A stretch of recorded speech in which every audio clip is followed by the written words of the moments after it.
The Wheel of Time, episode 8. This is the final of season 1. It allows us to look back and judge what worked and did not. And I'm going to try and not focus too much on that in this review. This will be a review of episode 8, and I will have a season review coming down the road where I'll be getting much more into a lot of the spoiler kind of complaints or praises and criticisms and thoughts that I couldn't get into in these reviews as it reflects on all of book 1, and then later on in that same video, the rest of the series. So different levels of spoilers coming, but I'll keep this one spoiler-free for anything outside just what the show has brought to you. And trust me, I still have plenty to say. So walking through this episode, we had yet another cold open. Not my favorite of the show by any means, but still one I liked more than we got for episode 1. And this shows that they are embracing the full sci-fi scope of the Wheel of Time. Back before the breaking of the world, yes, it was futuristics, flying vehicles, and all kinds of technologies. So we're not just getting that hinted at, instead it is directly shown, which is probably the most positive thing I have to say about this episode, because I was really hoping that would be the case, and it is there. I mean, for episode 1, we've known they're not erasing it due to seeing like the skyscrapers that were there, but this is like a direct leaning into, which as a fan who wants this to stand out from the rest of the fantasy scape, big bonus. And we also got our loose Theron, which was done kind of casually. I didn't realize it was him for a few solid seconds, and then I had that nice like, oh, it's him. And at the end of the scene when he goes and talks to the baby, I was like, oh my god! And for the non-book fans, don't worry about it. We get to know, you don't. That's the thing. If you read the book, you get to know. And then this episode splits off into 3 main storylines, one between Loial and Perrin, another with Egwene, Nynaeve, and some other channelers of the fortress. And then finally, Rand and Moiraine heading off in the woods with Lan behind, just trying to catch up. And the perfect metaphor for this episode is going to be summed up in the design of the blight. I actually like the concept of it being this kind of gnarled in on itself, decaying land. It's a bit different than the way it's depicted in the books, but I don't hate the change, and I get why you do something a bit more uniform and easy to computer generate. Except the computer generation still does not look very good, and the second biggest complaint I have about the episode is how wonky the visuals look. The show has had some trouble with its VFX up until this point, but this episode, especially with the Trollocs and the daylight, just looked inexcusably bad. Like Xbox 360 graphics, bad. Where is this coming from? Wow, that's not a finished product you put out in 2021. That is unacceptable presentation, in my opinion. Especially because we've seen Trollocs in daylight that didn't look nearly this bad, so it also feels inconsistent. And this directly points at, I think, what probably the biggest weakness was for this episode, is that it is not given enough time in post-production. This reeks of that. It is weirdly edited and not very well directed at many different times, and a lot of the direction effectiveness comes through in the edit, and I did not get that here. But I will even say this is probably my least favorite directed episode of the season also, with a lot of shots that just pulled way too far back from emotional scenes. I wasn't able to connect with these characters that have already not been given enough time with throughout the season, because yes, it needed more episodes to really let us connect with these characters, which is a damn shame, because the biggest positive of this episode still was the performances for me. Even the actors who don't come across the way I envisioned the character, I am now seeing them present that character in their own interpretation strongly enough. It's just the way the show is being presented isn't allowing me, the viewer, a very easy transition into putting myself in their shoes. But let's get into the actual storylines here. The first one I'm going to focus on is Lan and Moiraine and Rand, because Lan goes off to follow Moiraine after talking to Nynaeve and her unveiling that Moiraine has some kind of tick that allows her to be tracked. And then Lan pours his heart out to Nynaeve, when while again it was performed just fine, this is not earned enough. And again, if there had been a couple more episodes to allow this development to occur and not just be here that I'm feeling much more powerfully at the end, this dumping of the heart, if it was toned down a bit, could have really landed, but instead it just feels like they're trying to pull from later books and shove things in here that are not resonating because the legwork has not been done. Sorry, this is a tension headache thing, but I praised the last episode because I felt like the Nynaeve Lan transition to them sleeping together felt very natural, like a progression of the relationship they built up. But then having, after just one night of hooking up together, Lan being like, you're the one for me forever, I will hate the man who you love and love him because he makes you happy. It's like, dude, you just banged and we need at least a couple more episodes, if not a couple more seasons before this. And this is a running theme within this storyline because I have additional criticisms with how things progress with specifically Moiraine and Rand, because they go out into the Blight, and what we have here is Rand talking to Moiraine and learning more about his ability to channel, yada yada yada. Apparently they go to sleep at some point, and in a dream in the Blight, Rand sees Moiraine die, and fake out death is obvious. Didn't buy it for a second. You're not really supposed to, I don't think, but still I was just like, okay. And we see Fire Eyes and Mouth transform into a human face, and I can't get into it more of that because spoiler reasons, but the presentation of the character we are seeing is performed really well. I like how much this guy feels like a force messing with a child, and we get a lot of hints about how Rand is a pathetic toy in front of this guy, and he's already seeing reflections to the previous dragon within Rand. All of that is being placed fine enough, but as a huge book fan, I miss having a more insane version of this character that is actually present in the book. And instead we get someone who is very level-headed, and I feel like the insanity in the book was used really well to deliver a lot of exposition that was surprisingly well delivered here in a non-mad form. But I don't know, it's just a change that I was like, why not give me the crazy version? Though ending this section on a positive, the shot in the eye and face absorb it effect, well, again, looked a bit wonky, but really cool concept. It showed how pointless and powerless Rand was next to someone to literally eat a shot to the face and just...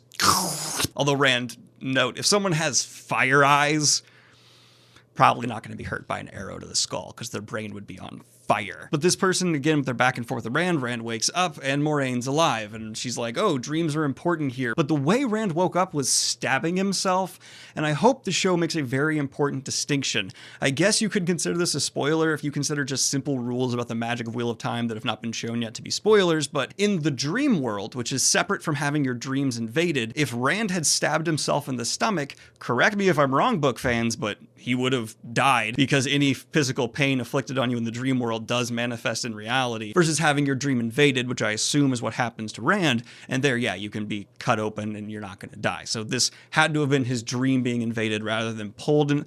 Okay, the Wheel of Time's magics, I digress. Moving on. This is the point, though, where I realized the episode was going to be the weakest for me because it had such a heavy load to lift in trying to simultaneously fix the ending of the Eye of the World book, which even Robert Jordan has said, like, it was not fully formed when we had the rest of the lore of the series in mind, so it doesn't quite line up. So they had to correct course there a bit and make it fit with the changes they've made for later seasons they've had to condense for and account for one of their mains not being there. And yeah, we got something I predicted, which is just a pickup shot of Barney Harris going back into Tarmvallen with a very heavy filter over it. I assume to accommodate for having him placed there in a computer CG way, but it didn't look like night. It looked like a weird filter over it. So while I get this was really hard to do, it seemed like the studio wasn't very understanding of that fact. Though none of the decisions are so crippling, I can't see season 2 making up for it. And just, I guess, the most seasonal kind of review I'll give here, I'm feeling about equal with season 1 of The Wheel of Time as I was with season 1 of The Witcher. They're about on par for me. And hey, season 2 of The Witcher I'm liking a bit more, so that totally means The Wheel of Time can make up for a lot of this. But let's move on through this plotline. So Rand and Moiraine arrive at the Eye of the World, and the fan theory is quickly confirmed that this is a trap, and he has been brought there by someone who seems to be constrained to this location, I assume, and that is allowing them to then play with Rand more directly, whereas when they were out in the world, I'm assuming they weren't able to reach Rand as directly, and that's why they're justifying having the dreams be different from the books, and why he needed to bring the Rand and Moiraine here. It's really hard to talk about this stuff with spoilers. But then we have an ending I cannot talk about my biggest concerns with. It's fine in concept here, and what we have is Rand offered essentially a new version of the world where he can have everything he wants, and this is his chance to take it. Except Rand realizes this is not his Egwene, because his Egwene wanted to go to the White Tower and become an Aes Sedai, and the one that's been presented to him here with a kid that's manifested is not actually the Egwene he loves, which, you know, with the way the season's been going, is okay, which makes me think they're going to reaffirm the relationship between Rand and Egwene a bit more in the series. And Yosha actually did come across scared and unsure of himself in a way that I very much so bought, and the mind games that are clearly going on with him were a bit effective. All of this built towards, again, a climax where the editing drove me nuts. We have this rapid swish around of Yosha Stradowski as he uses the little tirangrial that he was given by Moiraine, and then he lashes out at the man in front of him, and blows him away.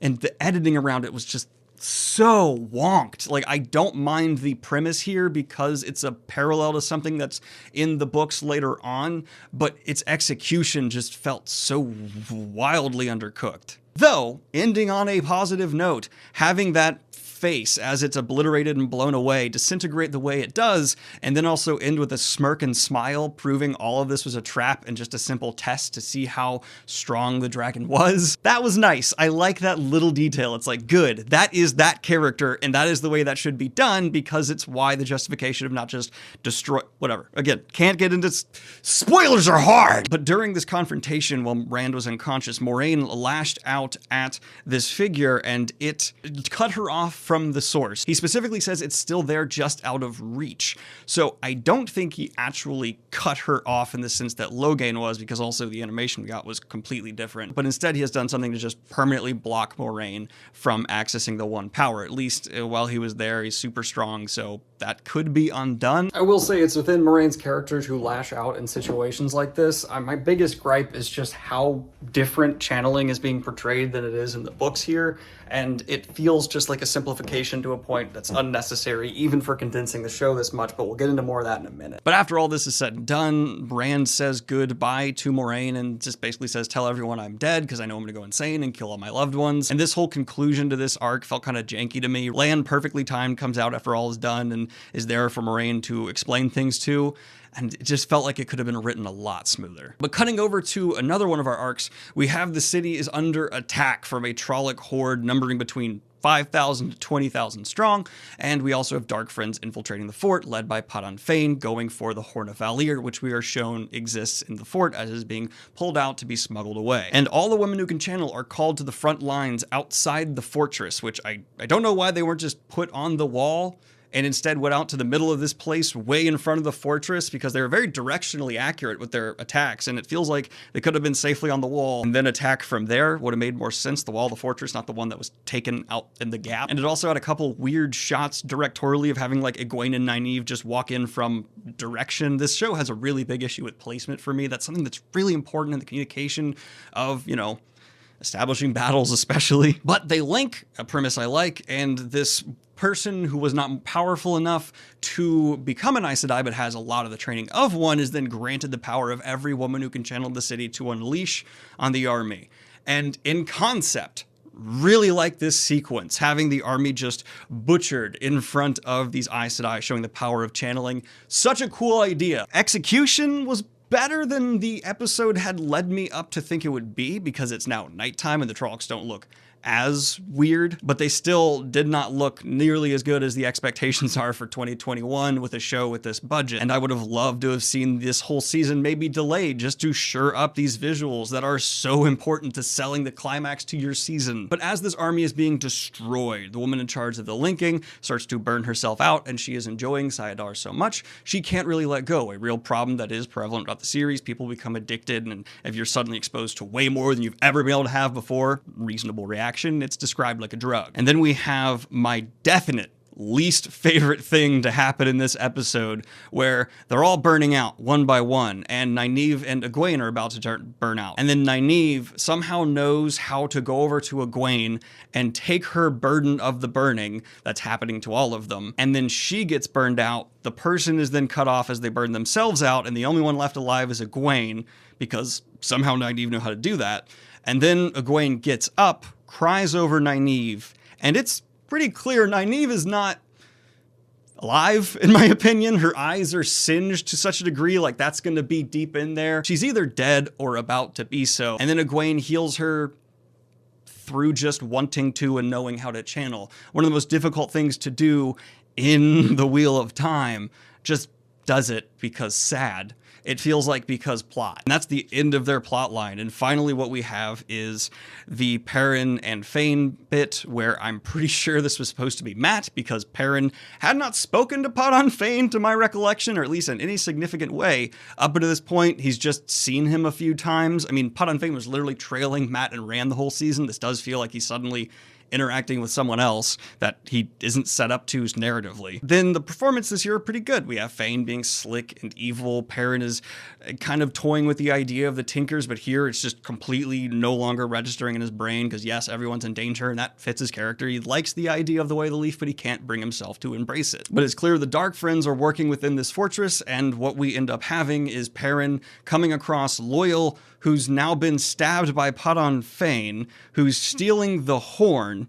And he gives a monologue about how this isn't the end. There's so much more to come. You know, this isn't really the last battle. And Perrin is kind of just left there not being killed for some reason and not doing much for some reason. I guess he really can't because there's two fades, but still, it's a very like, okay, this guy's allowed to monologue and leave, and you'll be around because you need to be around now. And I'm sorry, but did I mention the fact Loyal's been stabbed by Padon Fane? But the end of the episode comes with an army on the horizons of the ocean approaching the shore, and we see women who can channel directly using a lot of the power to launch a tidal wave at a beach or a town or something over that way. Tidal waves go far in, so who knows what they're shooting at. And that's enough for me to go, okay. I mean, I was going to watch season 2 anyway because I'm the Wheel of Time guy. I got to watch season 2, but that's a hook. I've been hooked. I got a hook in me because seeing that tidal wave, it's intimidating. Couple more thoughts I had as I'm coming close to finishing editing here. I'm kind of just really disappointed with how much Perrin's character was done dirty. I really wanted to see Marcus Rutherford get to shine more, but so many of his scenes, he just wasn't given much to do, or he was acting in support of others constantly, which was a bit frustrating. And his big emotional thing being this confusing arc where I'm still seeing people debate whether or not there was a love interest put forth between him and Egwene and Rand. It just feels unclear. I think we can all at least agree on that. And I just wish I had seen more given to the actor to really show what they see for this character. And a little bit for Egwene too as well. That being said, the characters throughout the season, I'm getting into the season review. I need to stop that. Anyway, yeah, this last episode was a pretty big letdown. There's nothing here that doesn't mean the show cannot entirely recover. I mean, a lot of these shows do pick up in later seasons, but I'm definitely feeling a bit more of a than I was earlier on. People are going to be mad at me saying I should have been more negative earlier. I'm going to say, hey, I always, one, want to be positive looking into stuff like this, and two, I don't want to judge a whole picture before it's developed for me. I need the finished storyline of season 1 before I'm going to start nitpicking what things did and didn't work. And if you want to see me get into all that, more videos to come. So my conclusion for this episode is it's the worst of the season for me, unfortunately. The last episode is the one that had the most hurdles to overcome, the least to start with, and then again had the iron wrench thrown into the gears of a cast member dropping out, so requiring a lot of writing shuffling around. But the fact that on top of all of that, it just doesn't look finished. It just feels like salt in a wound. Like, I as a fan could forgiven a lot of this if it had clearly been shown that the studio cared and was sympathetic to the creative process and let it marinate for as long as it needed to. But I don't think anyone can deny those Trollocs looked not finished. The editing looked rushed. And I as a fan feel a little like, all right, you definitely needed a couple more episodes and maybe another 6 months in post. And with that, my final rating is going to be a 5.5 for this episode. It's the weakest of the season, and I think it brings my season total review to a... You gotta watch the season review for that. I'm not gonna do a spoiler section for this episode because so much of it is directly tied into my full season spoiler talk, so you'll have to tune in next week for that one. Please remember, this is my personal subjective take, and you're allowed to have your own as well and disagree with me. It's amazing how many adults I have to tell that. But anyway, like and subscribe if you have not already. Hit the Discord server and join the conversation happening in the community, and hit the Patreon if you want to support what I do here. Have a good one, y'all. Peace.